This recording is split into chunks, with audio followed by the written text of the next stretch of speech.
আদনামা তুই তার ছেড়ি নি আদনামা না না লজ্জা কি আছে না আরে মা সেটা সমস্যা নাই আপনার তো পরান্দা হয়ে গেছে আমি বুঝতেছি এরকম ভাবে আমাকে বোঝানো হয়েছে।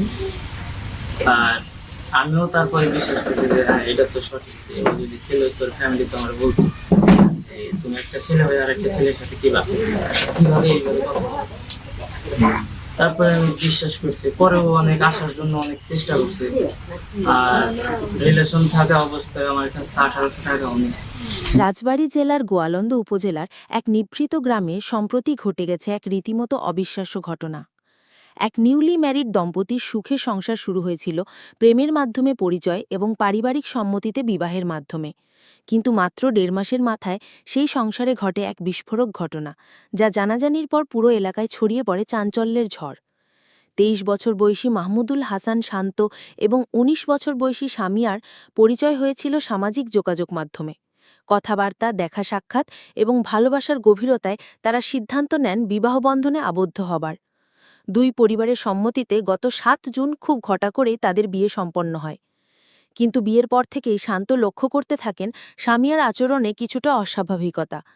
বিশেষ করে শারীরিক সম্পর্কের ক্ষেত্রে সামিয়া বারবার বিভিন্ন অজুহাতে তাকে দূরে রাখছিলেন। শুরুতে শান্ত বিষয়টিকে গুরুত্ব না দিলেও সময়ের সাথে সাথে সন্দেহ আরও দৃঢ় হতে থাকে। এমনকি এক পর্যায়ে তারা একসাথে থাইল্যান্ড ভ্রমণেও যান, কিন্তু ঘুরে আসার পর স্বামী স্ত্রীর স্বাভাবিক সম্পর্কের কোনো অগ্রগতি হয় না। তখন শান্ত সিদ্ধান্ত নেন বিষয়টি নিয়ে আরও গভীরভাবে খোঁজ নেওয়ার। এক রাতে সামিয়া যখন গভীর ঘুমে আচ্ছন্ন ছিলেন, শান্ত তার শরীরে স্পর্শ করে এমন কিছু লক্ষ্য করেন যা তাকে একেবারে হতবাক করে দেয়। তার দীর্ঘদিনের সন্দেহ তখন বাস্তব রূপ নেয়। তিনি বুঝতে পারেন যাকে তিনি স্ত্রী হিসেবে গ্রহণ করেছিলেন তিনি আসলে একজন পুরুষ। এমন ভয়াবহ সত্য জানার পর শান্ত মানসিকভাবে ভেঙে পড়েন। তার অভিযোগ, তখনই সামিয়া জেগে উঠে উল্টো তাকে মারধর করেন। ঘটনাটি এতটাই বেদনাদায়ক ছিল যে শান্ত এক প্রকার স্তব্ধ হয়ে যান। শান্তর বাবা বাদর খান বলেন, বিয়ের আগে সামিয়ার পরিবার তাকে মেয়ে পরিচয়ে উপস্থাপন করেছিল। এমনকি বিয়ের পূর্বে কোরআন ছুঁয়ে সামিয়া নিজেকে নারী বলেও শপথ করেছিলেন। তাদের বিশ্বাস ও ধর্মীয় অনুভূতির ওপর এমন প্রতারণা তারা মেনে নিতে পারছেন না।